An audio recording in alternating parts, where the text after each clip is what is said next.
Hello, everybody.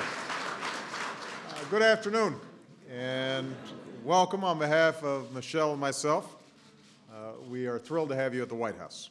It's good to see all of you, including the Dean of the Diplomatic Corps from Djibouti, Ambassador Ohai. It's wonderful to see you again. Like our reception last year, this is an opportunity to thank you for your partnership, for the cooperation between our nations, and for the hospitality that your countries show our diplomats each and every day.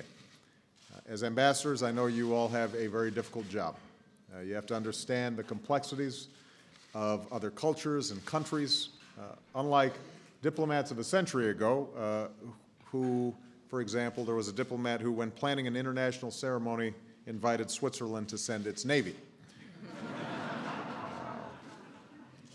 You have to adapt to quickly changing events around the world, unlike President Jefferson, who said of an American ambassador to Europe, "We haven't heard from him in 2 years.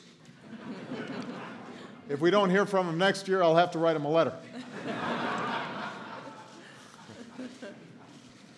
Today, our nations and peoples are more interconnected than at any time in human history. We've got extraordinary opportunities to advance our national interests and our common interests, which can reinforce each other. We can advance the aspirations of our people, who, despite any differences, basically seek the same things, to live in security and dignity, to seek progress and justice, and to realize a better future for their children. And that's why, since I've taken office, I've pursued a new era of engagement with the world, a new commitment to diplomacy and partnership based on mutual interest and mutual respect. Today, I want to thank you and your countries for joining us and for the progress that we've made together. Together, we've strengthened old alliances, we have forged new partnerships, we have pursued an international order where the rights and responsibilities of all nations are upheld. We've put the global economy back on the path of growth so we can create jobs and opportunity for all of our people. Together, we're working to confront violent extremism, to prevent the spread of nuclear weapons, and to secure vulnerable nuclear materials. We're engaged in the hard work of pursuing peace from the Middle East to Sudan, and promoting development to give people and nations a path out of poverty. In short, we are doing together what none of us can achieve by ourselves.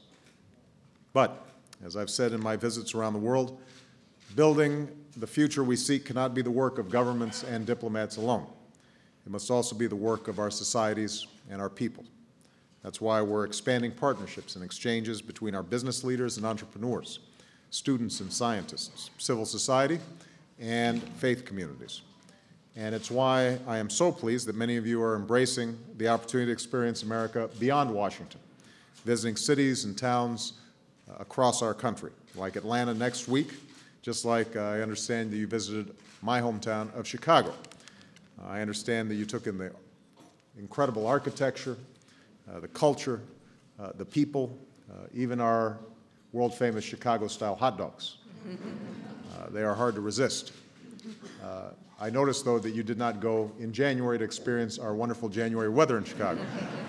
That is easy to resist. The spirit you felt across America is the spirit we need in our work.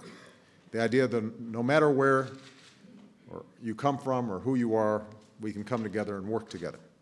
It's the same spirit I've seen in all the young people that I've met, from Strasbourg to Ankara to Cairo to Shanghai, in civil society leaders in Moscow, and the extraordinary young African leaders that I welcomed in this very room here in the White House.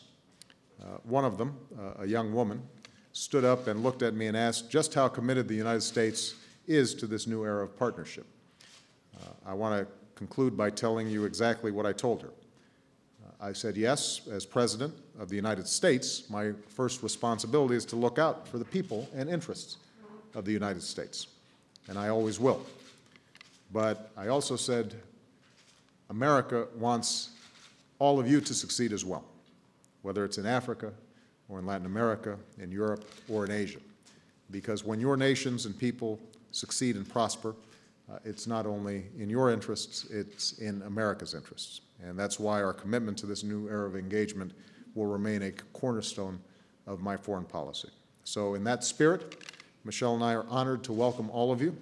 I'm mindful of that old saying about diplomacy, that sometimes more can be accomplished at one party than 20 serious conversations. So have a wonderful evening, have a wonderful party, and I look forward to all that we can accomplish together tonight and beyond. Thank you very much, everybody.